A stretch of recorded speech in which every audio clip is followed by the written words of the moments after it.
Hi guys, I'm Eugen, UR16CS087. In this program we are going to see how to implement a queue using C++ program, and that is we are going to implement a circular queue and a linear queue.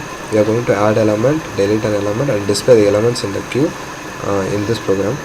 First, in this program we are declaring all the header files, then we are declaring all the functions that we are going to use, that is add queue, delete queue, add a CQ, that is add a circular queue, and delete circular queue, display circular queue. Then we are declaring another two variables called max and queue of max and front, and we are initializing these values to -1. Then using this lines we are going using the switch case, we are giving that we are asking the user to enter the choice, that is if they are going to use linear queue or circular queue. Once they enter any of the option, then the control goes to the particular switch cases, that if the user enters linear queue, then the compiler comes to the switch case for linear queue, that is we are going to add a element, delete a element, and we are going to display the element in that linear queue, in which using the to add element we are using this function add queue. In this we are using variable called rear and front. When rear is equal to max -1, that is when the max value of rear is max -1, the queue is full, that is we cannot add any element into the stack. Once if condition is false, then it assumes that the queue is empty and the compiler allows the element to enter into the stack. Then we are using this delete function to delete the element inside the stack. The same thing is used in this. If front equal to -1, which means the first element is in the 0th position, that means the stack is empty, none of the element can be deleted. Or else when the if condition is false, then it comes to the else condition, that is the queue has some elements. It assumes that the queue has some elements, and it asks the user to the element which is to be deleted. Then thirdly, the display option is being shown.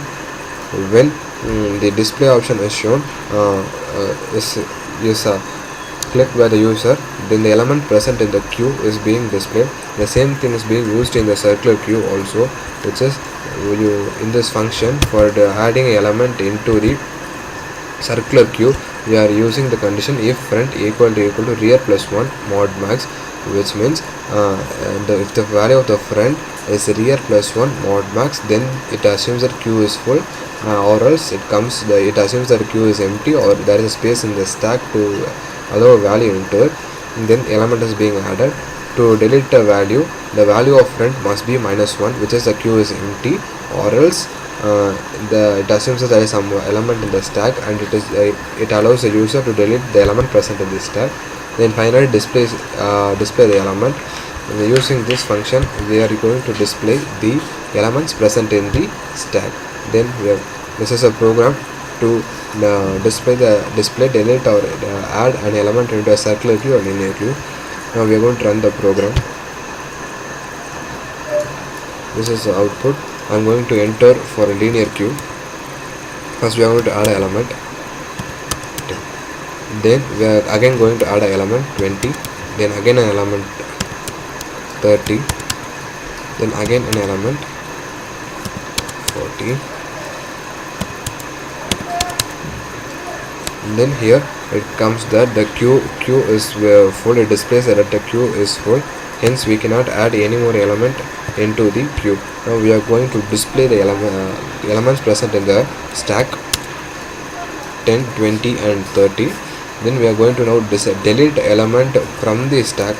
So we are going to element 20 from the element stack. Then we are going to display the numbers present in it, and we are going to delete. Again we are going to delete. Now it displays that the stack is empty, which means no element is present in the stack. Thank you.